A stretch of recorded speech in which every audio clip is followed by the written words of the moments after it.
The protests in Iran continue, and so does the oppression, although it will now be moving into a new phase. Iran has announced that they're going to be holding public trials for between 1,000 and 2,000 people in their capital. And I'm not a historian or anything, but generally massive group show trials, not a good sign. The IRNA news agency, state-run, of course, quoted judicial officials saying that 1,000 people who had a central role in the protests, central role, it's people that they bundled into trucks. They have no idea what their role was. Anyway, they say that they're gonna be tried for their subversive actions, including assaulting security guards, setting fire to public property, and other accusations. Iran's judiciary chief says those who intend to confront and subvert the regime are dependent on foreigners and will be punished according to legal standards. Without a doubt, our judges will deal with the cases of the recent riots with accuracy and speed. Yes, so everyone calm down. This is just a straight up legal judicial thing where accuracy is key. And you know that because some of those they'll be trying have been accused of corruption on earth and war against God, offenses that carry the death penalty. Also, little hard to prove, war with a divine being that these individuals might or might not actually believe in. Sort of a weird way to frame this. But anyway, my takeaway, not being an expert on the Iranian legal system, is this is gonna be a bunch of BS and they probably will end up conducting large scale executions. That's my fear. Maz, what do you think? I think you're absolutely right. I mean, this regime is brutal. They're totally out of touch with reality. A majority of the people running this country are old. They have these laws that are oppressive. They're hidden under the, it was supposed to be Islamic. And if you look at Islam, again, I'm not that religious, but there is a world in which you say, oh, Islam would not execute a mass execution like this. Like there's a world in which you go, oh, if you're really religious, it's kind of like what we run into with the Christians here when they go, oh, we hate a certain people and we should kill a certain people.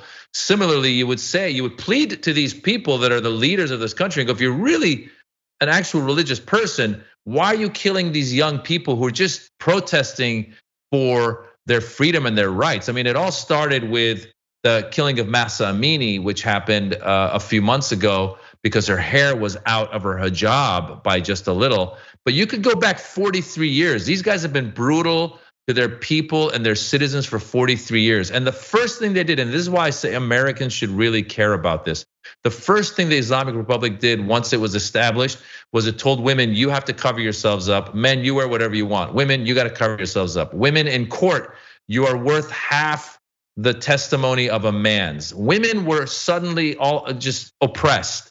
And then they went after LGBTQ. Then they went after religious minorities. And it went on and on and on. And some Americans go, well, that's a land far away. I go, no, no, no.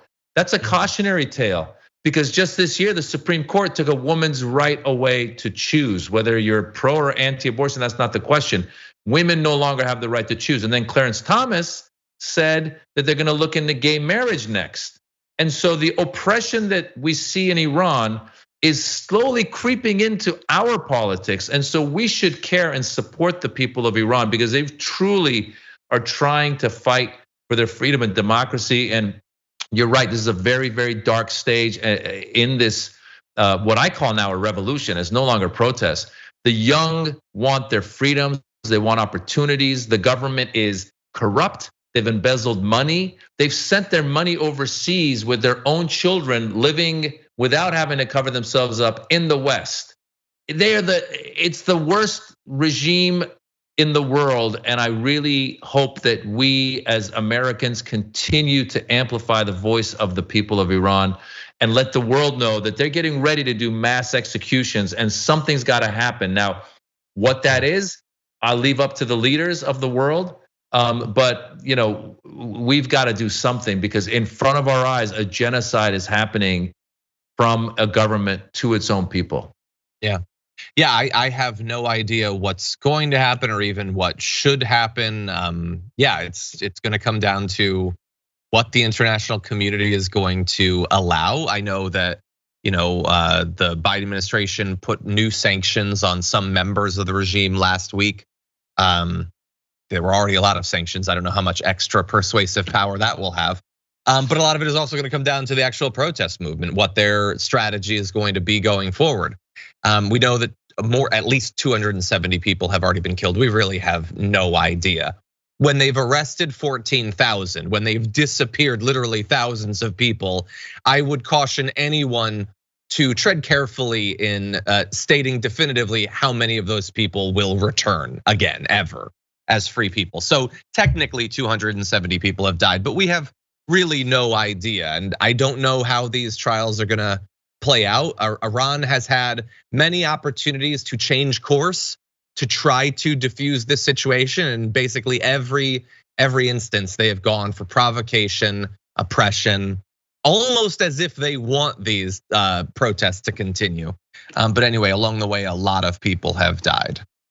Yeah, and I think, John, that already a revolution has happened and is continuing to happen, because no matter what happens, it will never go back to the way it was just a couple months ago. After Mahsa Amini, what we've seen now, these protests have been bigger than ever. They've been worldwide. There's been oil workers going on strike. There's been a lot of activity, and it continues. They keep wanting it to stop, but it continues because they've been going into universities and kidnapping students. They set fire to their political prison and basically killed political prisoners and said, oh, they set it on fire. I mean, it's just such a farce what they are doing to their own people. And from what I hear, they're getting, and again, I don't have the facts on this, but I've been reading some places saying that they're actually bringing in fighters from other countries to help them quash these protests. But I don't think they're going to. I don't think they're gonna. I think the people have had it. It's been way too long of oppression, and at a certain point, the numbers will outweigh your oppression. So hopefully, power to the people of Iran.